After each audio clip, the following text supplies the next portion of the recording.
ने भी स्टेटमेंट ध्रुवीकरण के दिए हैं, नफरत फैलाने वाले दिए हैं, उन सबको अयोग्य घोषित किया जाए, जिसमें शुभेंदु अधिकारी और हेमंत सोरेन बिस्वा मुख्य रूप से हैं। इसलिए इन दोनों को किसी भी तरह से सीएम पद की शपथ ना दिलवाई जाए। कि जो लोगों ने भारतीय जनता पार्टी को वोट नहीं दिया वो सारे मुसलमान हैं, जिन लोगों ने दूसरों को वोट दिया वो सारे हिंदू हैं। तो ऐसे तो पूरा देश बढ़ गया ना। और जब देश बढ़ गया तो एक पार्टीशन 1947 में हुआ था, आपने इसको घोषित पार्टीशन तो कर दिया ना। तो ऐसे पार्टीशन करने वाले लोगों को आप उनको इनाम देंगे, सीएम बनाएंगे, आप ऐसे लोगों को एमएलए बनाएंगे?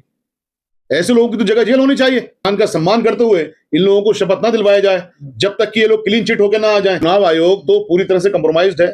चुनाव आयोग ने तो बिल्कुल भारतीय जनता पार्टी की बी टीम के तौर पर काम किया है। इन दोनों स्टेट्स में जो भी लोग धर्म के आधार पर बयानबाजी करके लोगों को तोड़कर बयानबाजी करके तोड़ने की बयानबाजी करके लोगों का ध्रुवीकरण करके जो इन्होंने वोट हासिल करे हैं, इन सबको अयोग्य घोषित किया जाए और यहां पर इन दोनों जगह पर प्रेसिडेंट रूल लगा करके दोबारा से यहां पर इलेक्शन करवाए जाएं, ताकि किसी भी तरह से कोई भी इंसान जब देश के संविधान के खिलाफ बोलने की जरूरत भी करे तो वो 1 लाख बार सोचे कि देश का संविधान सिर्फ कागजों तक सीमित नहीं है। कुछ इंस्टीट्यूशंस कंप्रोमाइज भले हो जाएं, लेकिन देश का संविधान हमेशा से है, जब से देश आजाद हुआ है, और हमेशा रहेगा। हमारा देश लगातार तरक्की करेगा। इसलिए इस देश के संविधान के मुताबिक हमारी मांग है कि इन सारे लोगों को, तमाम एमएलए को भी, जिन जिन ने भी स्टेटमेंट ध्रुवीकरण के दिए हैं, नफरत फैलाने वाले दिए हैं, उन सबको अयोग्य घोषित किया जाए, जिसमें शुभेंदु अधिकारी और हेमंत सोरेन बिस्वा मुख्य रूप से हैं। इसलिए इन दोनों को किसी भी तरह से सीएम पद की शपथ ना दिलवाई जाए। चुनाव आयोग तो पूरी तरह से कंप्रोमाइज्ड है। चुनाव आयोग ने तो बिल्कुल भारतीय जनता पार्टी की बी टीम के तौर पर काम किया है। वो सर्वविदित है, सब लोगों को पता है। अभी कल ही जो प्लेटफॉर्म बनाया गया, जो एसआईआर के मामले देखने के लिए थे, उन्होंने जज साहब ने रिजाइन कर दिया। तो ये सब चीजें आपको देखने की जरूरत है कि किस तरह से इंस्टीट्यूशंस को कंप्रोमाइज किया जा रहा है। जो लोग कंप्रोमाइज नहीं होते उनसे फिर रेजिग्नेशन दिलवाया जाता है, या वो अपने आप मजबूरी में आके रेजिग्नेशन देते हैं कि जो लोग प्रेशर नहीं झेल सकते। तो किस तरह से जो लोग ईमानदार हैं वो कितने प्रेशर में काम कर रहे होंगे, इस चीज का जरा अंदाजा करिए। इसलिए तमाम पॉलिटिकल पार्टी से भी हम आग्रह करते हैं, तमाम पॉलिटिकल पार्टी से आग्रह करते हैं कि आप लोग आइए, अब सड़कों पर आने का वक्त है, अब आंदोलन का वक्त है। जैसा आंदोलन पूर्व में बहुत सारे हमारे महापुरुषों ने किया है, महात्मा गांधी जी ने किया, जवाहरलाल नेहरू जी ने किया, तिलक साहब ने किया, लोकमान्य तिलक साहब ने किया, सरदार पटेल साहब ने किया, राम मनोहर लोहिया साहब ने किया, माननीय कांशीराम जी ने किया। ये तमाम आंदोलन अब सबके सामने है, वो सारे आंदोलन अब करने की जरूरत है। इसीलिए इनको अयोग्य घोषित किया जाए, इसीलिए इनको सीएम पद की शपथ नहीं दिलवाई जाए, क्योंकि ये लोग फिर अपने खिलाफ मुकदमों को वापस करवा लेते हैं। अनफॉर्चुनेटली वो प्रोविजंस जो सीआरपीसी के अंदर हैं वो देश को सर्व करने के लिए हैं, उनका मिसयूज फिर ये लोग तमाम ताकत के नशे में आके करते हैं। इसीलिए हमारी ये डिमांड है कि इन लोगों को ना सीएम बनाया जाए, इन लोगों को ना एमएलए की शपथ दिलवाई जाए, इसलिए इनको अयोग्य घोषित किया जाए। शपथ हो जाएगा, फिर उसके पहले कैसे आप क्या कैसे? हमारी डिमांड है सर, हम सिर्फ डिमांड ही तो कर सकते हैं। हम एक आम इंसान ही तो हैं। आम इंसान इस देश में क्या कर सकता है? डिमांड कर सकता है, मांग कर सकता है। हम तमाम नेताओं से भी बात कर रहे हैं, हम तमाम लोगों से आग्रह भी कर रहे हैं कि आइए भाई सड़कों पर। आपके संविधान का, हमारे संविधान का हनन हो रहा है, हत्या हो रही है संविधान की। यहाँ पर, यहाँ देश के प्रजातंत्र की हत्या हो रही है। मैंने आपको सेक्शन 8 का अभी रेफरेंस दिया, पीपल्स रिप्रेजेंटेशन एक्ट का। उसके अंदर प्रावधान है कि कोई भी आदमी जो एमएलए का इलेक्शन लड़ रहा है, एमपी का इलेक्शन लड़ रहा है, एमएलए या एमपी नहीं बन सकता और वो बन भी गया है तो उसको अयोग्य घोषित किया जाए। जो नफरतें फैलाने की बात करता हो, उसके खिलाफ करप्ट प्रैक्टिसेस के मुकदमे हो या करप्ट प्रैक्टिसेस उसके खिलाफ साबित हो गई हो। अब यहाँ पर ये वाली चीज है कि इलेक्शन के अंदर तमाम स्टेटमेंट दिए गए, हाथों हाथ पे सरसों नहीं उगा करती है। अब स्टेटमेंट दिए हैं, उसकी इन्वेस्टिगेशन में टाइम लगता है, इन्वेस्टिगेशन में अनफॉर्चुनेटली टाइम लगता है, फिर कोर्ट में उसके डिस्पोजल में टाइम लगता है, तो उसी के 5 साल निकल जाते हैं। जैसा भी मेरे दूसरे भाई ने कहा कि वो अपने खिलाफ मुकदमे विड्रॉ कर लेते हैं। तो अब बीच का रास्ता क्या है? बीच का रास्ता तो यही है ना कि संविधान का सम्मान करते हुए इन लोगों को शपथ ना दिलवाया जाए जब तक कि ये लोग क्लीन चिट होकर ना आ जाएं। बजाय इसके कि ये लोग जब इनको सजा हो जाएगी तब इनको ये घोषित करेंगे। लोग महाराष्ट्र का चुनाव भी रद्द करा रहे थे, हरियाणा का चुनाव भी रद्द करा रहे थे, लेकिन हुआ कुछ नहीं अभी तक। हुआ कुछ नहीं, अनफॉर्चुनेटली। होना चाहिए था। अगर हुआ कुछ नहीं, इसका मतलब ये नहीं कि हम लोग कोशिशें बंद कर दें। अगर कुछ लोग कंप्रोमाइज्ड हैं, इसका मतलब ये नहीं कि तमाम पूरा मुल्क भर कंप्रोमाइज्ड है। अच्छे ईमानदार लोग भी हैं। हो सकता है कल किसी ईमानदार के पास में केस चला जाए, और वो कर दे। तो क्या कह रहे हैं आप, जज वो- बेईमान है? मैंने ऐसा नहीं कहा जज बेईमान है sir, please mind your words. मैं बिल्कुल साफ तौर से कह रहा हूं, ईमानदार लोग भी हैं, ईमानदार और मजबूत और ताकतवर लोग भी हैं जुडिशरी के अंदर और बाकी इंस्टीट्यूशंस में। जब उनके पास मामले जाते हैं तो फिर बहुत परिणाम होते हैं। हमने देखा इमरजेंसी के वक्त में माननीय श्रीमती गांधी जब प्राइम मिनिस्टर थी, उनके इलेक्शन को रद्द करने वाले इलाहाबाद हाई कोर्ट के जज साहब भी तो थे। इसका मतलब क्या सारे बागी मेहमान थे? ऐसा तो नहीं है ना।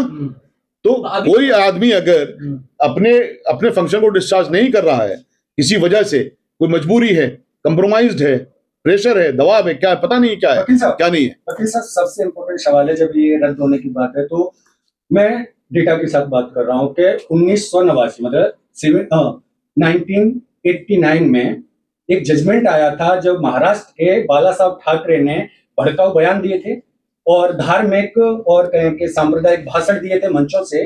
उनकी 6 साल के लिए उन पर प्रतिबंध लगाया गया था चुनाव लड़ने के लिए और उनका वोट रद्द किया गया था। 6 साल वो किसी भी तरह चुनाव आयोग ने रोक लगाई थी। तो क्या आज के टाइम में जब उस समय हो सकता है 1 साल के अंदर पूरा जो उपचुनाव रद्द कराया जा सकता है, तो क्या आज के टाइम में ये परिस्थिति है? क्योंकि जिस तरह से बोला गया कि अगर आप सनातन को मजबूत वोट नहीं देंगे तो सनातन खतरे में आ जाएगा, मुसलमान ये हो जाएंगे, इसी तरह से बाला ठाकरे ने 89 में दिया था। एग्जैक्टली मेरी जो आज की प्रेस कॉन्फ्रेंस है उन्हीं लाइंस पर है, उसी डिमांड के साथ है, क्योंकि उस समय हो चुका है। उस समय अगर ना भी हुआ होता तब भी होना चाहिए। अब तो एक नजीर भी सामने है कि उस समय हो चुका है, जो आप डेटा दे रहे हैं। हाँ, सुप्रीम कोर्ट ने उस पर मोहर लगाई है। वही बता रहा हूँ, एक नजीर भी सामने है कि ऐसा हो चुका है। तो मेरी जो डिमांड है वो हवा में नहीं है, मेरी डिमांड उसी कानून के मुताबिक है, उसी संविधान के मुताबिक है। क्योंकि अगर इन लोगों को अयोग्य घोषित नहीं किया गया, इन लोगों को शपथ दिलवा दी गई, तो लोग अपने खिलाफ मुकदमे विड्रॉ कर लेंगे, इन्वेस्टिगेशन ही नहीं होगी। अब बताइए, एक पुलिस अधिकारी क्या सीएम के खिलाफ इन्वेस्टिगेशन कर लेगा अपने? नहीं कर सकता।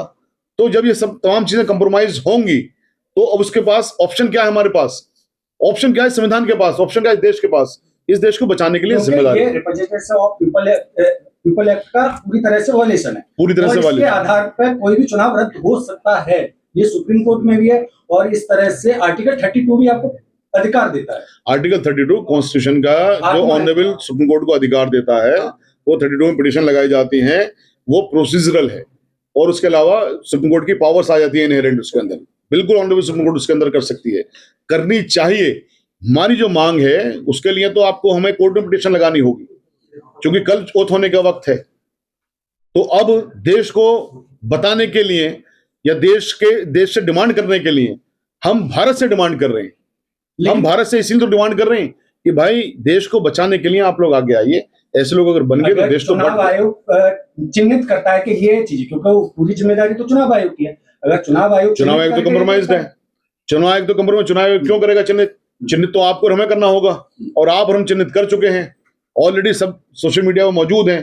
तमाम सब लोगों की स्पीचीज जो रिकॉर्डेड स्पीचीज हैं उनकी, उन्होंने खुद डिलीवर किए हैं स्पीचीज, तमाम मौजूद हैं। और कितना आप देश को तोड़ोगे भाई धर्म के नाम पर? दो सीटों पे जो लूट की बात कही जा रही है, क्या ये हार का कारण यही है या कोई और भी कारण है जिसकी वजह से आप हेट स्पीच जो बता रहे हैं? या देखिए, हार का कारण तो बहुत सारे हार के कारण हो जाएंगे। हमारा जो मुद्दा है, हमारा मुद्दा ये है, अगर कोई ये कहते कि साहब हेट स्पीचेस नहीं दी गई हैं तो मुझे बताइए। कोई अगर ये कहते कि साहब देश को तोड़ने के लिए स्पीचेस नहीं दी गई हैं, क्या देश को 2 धर्मों में नहीं बांट के रख दिया गया है? क्या इस तरह के स्पीचीज स्टेटमेंट नहीं आए हैं कि साहब जो जैसे दूसरी पॉलिटिकल पार्टी 28 से 38 सीट जीती कि साहब खाली मुसलमानों के वोटों से लोग जीते हैं, यानी कि रेस्ट ऑफ द हिंदूज ने भारतीय जनता पार्टी को वोट दिया। तो वोट देना सबका अधिकार है, लेकिन आप धर्म के आधार पर इस तरह ध्रुवीकरण करेंगे कि जो लोगों ने भारतीय जनता पार्टी को वोट नहीं दिया वो सारे मुसलमान हैं, जिन लोगों ने दूसरों को वोट दिया वो सारे हिंदू हैं। तो ऐसे तो पूरा देश बढ़ गया ना, भी आरोप लग रहे हैं। इसी तरह से पूरा देश बढ़ गया। और जब देश बढ़ गया तो एक पार्टीशन 1947 में हुआ था, आपने इसको घोषित पार्टीशन तो कर दिया ना। तो ऐसे पार्टीशन करने वाले लोगों को आप उनको इनाम देंगे, सीएम बनाएंगे, आप ऐसे लोगों को एमएलए बनाएंगे? ऐसे लोगों की तो जगह जेल होनी चाहिए। सर आप पार्टीशन चाहे एक्चुअल करें या घोषित करें, पार्टीशन देश के लिए घातक है। सर आप लोगों के पास सबूत हैं, सब कुछ है, तो फिर कार्रवाई क्यों नहीं हो रही आपकी? कार्रवाई चूंकि तमाम मशीनरी इंस्टीट्यूशंस कंप्रोमाइज्ड हैं, तभी तो हमें प्रेस कॉन्फ्रेंस करनी पड़ रही है, तभी तो लोगों से आग्रह करना पड़ रहा है, न्यायपालिका तभी तो पूरे पॉलिटिकल लोगों से आग्रह भी करना पड़ रहा है। न्यायपालिका से कोई उम्मीद है? हमें न्यायपालिका से भी उम्मीद है, सारी इंस्टीट्यूशन से उम्मीद है, अगर वो सही से काम करें तो। जब सही से काम नहीं करेंगे, कंप्रोमाइज्ड है, तो फिर उम्मीद किससे करेंगे हम? तो इसलिए इसमें से स्पीच बहुत बड़ा आधार है, आप ये मानते हैं? और कोई इसी के आधार पे हेट स्पीच से बड़ी और क्या बात होगी, जब देश को आप दो वर्गों में बांटने की आपने पूरी कवायद कर दी, देश को आपने, प्रदेश को आपने हिंदू मुस्लिम में बांट दिया, तो आपने एक तरह से अघोषित पार्टीशन तो कर दिया ना। एक्चुअल पार्टीशन तो हम होने नहीं देंगे, अघोषित पार्टीशन भी आप कैसे कर रहे हैं। इसीलिए तो संविधान के अंदर प्रावधान दे दिया गया कि नफरत की बात करने तक पर भी जब ऑफेंसेस हैं और ऑफेंसेस होने चाहिए और उसमें अगर किसी को सजा हो जाती है तो अयोग्य घोषित कर दिया जाए। तो जब बाल ठाकरे साहब के साथ में 1989 में बिना कोर्ट की फाइंडिंग के उनको अयोग्य घोषित किया जा सकता था, किया गया है, तो अब क्यों नहीं हो सकते ये लोग अयोग्य घोषित? फाइंडिंग आती रहेगी, इन्वेस्टिगेशन होती रहेगी। जब तक इन्वेस्टिगेशन नहीं हो जाती, जब तक तो आप इसको कम से कम अयोग्य घोषित करिए। सवाल ये है कि जब पहले तो SIR के जरिए वोट काटे जाते हैं, जैसे तैसे जनता वोट देने पहुंचते हैं, वहां पर लटकर काम पे जो आपने देखा होगा लाठी चार्ज होता है। उसके बाद सर वोट टूट जाता है, EVM का एक बड़ा मामला है। उसके बाद भी अगर उनका कैंडिडेट जीत जाए तो वो MLA MP चुरा लिए जाते हैं, सरकारें गिराई जाती हैं, मध्य प्रदेश है, ऑपरेशन लोटस हो जाता है, ये हाँ सब चीज हो जाती है। तो जनता क्या करे सर ऐसे हालात में? जनता के लिए ही तो मैंने बताया, बार बार बता रहा हूं, मैं आपको फिर रिपीट कर रहा हूं आपके सवाल में। जनता, देखिए प्रजातंत्र, डेमोक्रेसी के हिंदी में प्रजातंत्र कहते हैं। प्रजा मीन्स जनता, जनता का तंत्र। अब जनता का तंत्र जब रह ही नहीं गया तो जनता को क्या करना चाहिए? इसी संविधान ने जनता को प्रोटेस्ट करने की आजादी दी है, इसी संविधान ने जनता को आंदोलन करने की आजादी दी है। वो आंदोलन अब से पहले भी हुए हैं, बहुत बार हुए हैं। अब जनता को सड़कों पर आकर के आंदोलन करने की जरूरत है। अब जनता को जिस तरह के आंदोलन हमारे महापुरुषों ने किए, महात्मा गांधी जी ने किए, जवाहरलाल नेहरू साहब ने किए, लोकमान्य तिलक जी ने किए, बाल गंगाधर तिलक जी ने किए, सरदार पटेल साहब ने किए, राम मनोहर लोहिया साहब ने किए, माननीय कांशीराम जी ने किए, बहुत सारे लीडर्स ने किए। बार-बार जनता तमाम शांतिपूर्ण आंदोलन जब तक जनता नहीं करेगी, जब तक ये सब लोग कंप्रोमाइज रहेंगे। बार-बार जनता के लिए बोल रहे हैं कि जनता सड़कों पे, जनता तो उनके साथ है सर। किसके साथ है जनता? जो जीत रहे हैं सर, जो माइंडेड ले रहे हैं, जनादेश जिनको मिल रहा है। अगर आप ये कह रहे हैं जनता उनके साथ है तो जीत रहे हैं, तो फिर SIR क्यों करवाई गई? 90 लाख वोट क्यों कटवाए गए? फिर वो तो एक प्रक्रिया बताई चुनाव आयोग ने। वो चुनाव आयोग ने, तभी तो बता रहा हूं मैं आपको। चुनाव आयोग किसका है? चुनाव आयोग किसके लिए काम कर रहा है? चुनाव आयोग अगर स्वतंत्र है तो ऑनरेबल सुप्रीम कोर्ट ने तो व्यवस्था दी थी कि चुनाव आयोग का अपॉइंटमेंट कैसे हो। एक ऑनरेबल सुप्रीम कोर्ट के चीफ जस्टिस साहब भी उसके अंदर रखे जाएंगे पैनल में। उन्होंने उस कानून को फौरन बदल दिया, अपनी मर्जी के लोग रखे, चुनाव आयोग को कंप्रोमाइज कर लिया। लेकिन आरोप ये लगाया जा रहा है TMC के और लोगों की तरफ से कि राहुल गांधी की वजह से, कांग्रेस की वजह से TMC हारी है। देखिए उनके इल्जाम जो भी कुछ लगाने वाले हैं वो अपने अपने इल्जाम हैं, उन सबके इल्जाम की हम बात नहीं कर रहे। काम किया है बीजेपी को जिताने के लिए, वो खुश भी हो रहे हैं। नहीं, कांग्रेस ने कभी कोई बी टीम का काम नहीं किया। कांग्रेस ने लोगों की लड़ाई को हमेशा लड़ा है, मजबूती के साथ लड़ा है। अकेले देश के अंदर राहुल गांधी जी हैं जिन्होंने यात्राएं भी की हैं, जिन्होंने यात्राएं भी की हैं, लड़ाइयां भी लड़ी हैं सब लोगों के लिए। लेकिन कोई भी ऐसी इंसिडेंट नहीं है कि कहीं पर भी ऐसा हो कि उन्होंने बी टीम का काम कर दिया। बी टीम और सी टीम का काम करने वाले लोग सामने हैं सबके। जो वहां पर उन्होंने हुमायूं कबीर का एक मिशन अख्तियार किया, हुमायूं कबीर को लेकर आए, असदुद्दीन ओवैसी साहब को लेकर आए हैदराबाद से, और वहां पर उन्होंने अपने लोगों से ध्रुवीकरण करवाया, इन लोगों से ध्रुवीकरण करवाया, हिंदू मुस्लिम करके पूरे का पूरा एक्शन किया। कांग्रेस की वहां पर कब आपने सत्ता सुनी? उससे पहले 27 साल वहां पर 27 साल CPIM रही। CPIM के बाद में TMC आ गई, उसके बाद में अब ये BJP आ गई। तो कांग्रेस ने कहां से किसका नुकसान कर दिया भाई? उसके अलावा आपके सबके सामने है 90 लाख वोट क्यों काट दिए गए।